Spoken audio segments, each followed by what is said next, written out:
भागवत के प्रेमी सज्जनों, नहुष की बुद्धि बदल गई। उसने पत्र लिख दिया, कहा सुनो इंद्राणी, इंद्र का कोई अता पता नहीं। अब मैं इंद्र का सन का राजा हूं, तुम मुझे पति स्वीकार कर लो। मैं कोई इंद्र से कम नहीं हूं। पत्र लेकर गए मंत्री ने, जाकर देवी सची को दिया। सची ने पत्र खोलकर देखा,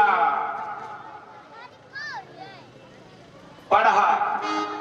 पावन बेला में मानवर जी 101 मुद्राओं से सम्मानित कर रहे हैं। प्रभु की कृपा बनी रही। प्रसाद ले लो, प्रसाद ले लो।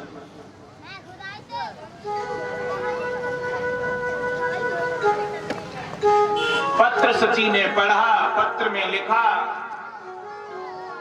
कि सची तुम हमारी पत्नी बनो, हमें पति स्वीकार करो। तुम्हारे पति का कोई पता नहीं, कहां चला गया। सची कोई कम नहीं थी। महिलाओं, आप भी ध्यान में रखना, अगर आपको कभी ऐसा पहले मौका ना मिले, मिल भी जाता है कभी, तो आप चतुराई से काम लेना। सची ने पत्र खोला, खोलकर पढ़ा। कहने लगी मना नहीं कर सकती। अगर मैं मना करूंगी तो ये राजा है, मुझे परेशान करेगा।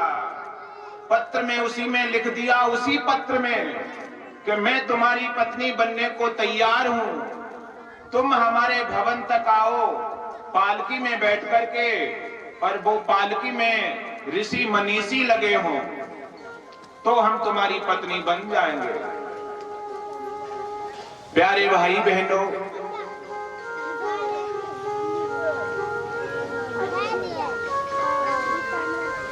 नहुष ने विलंब नहीं किया, पालकी तैयार करी, ऋषियों को पालकी में लगा लिया और चल दिए।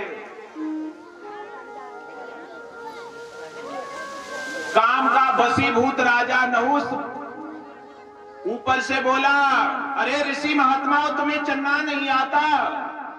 तीव्र चलो, जल्दी चलो, तुम्हें चलना नहीं आता? कई बार उसने ऐसा कहा। अंतिम में ऊपर से बोला, तुम्हें धीरे धीरे जैसे सर्प चलता है उस प्रकार चल रहे हो, सर्प की गति जैसे चल रहे हो, तीव्र चलो। ऋषि को क्रोध आ गया। ऋषि ने कमंडल से जल लिया और मंत्र पढ़ करके जल छोड़ा। कहा, तू सर्प सर्प चिल्लाता है, मैं तुझे श्राप देता हूं, इसी समय तू सर्प बन जा।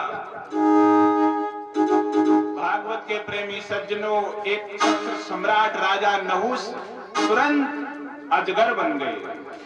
ध्यान रखना, अगर वो उस समय दूसरे की पत्नी पर नहीं ललचाता तो वो अजगर नहीं बनता।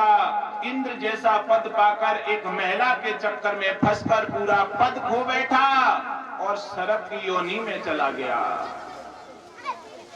कथा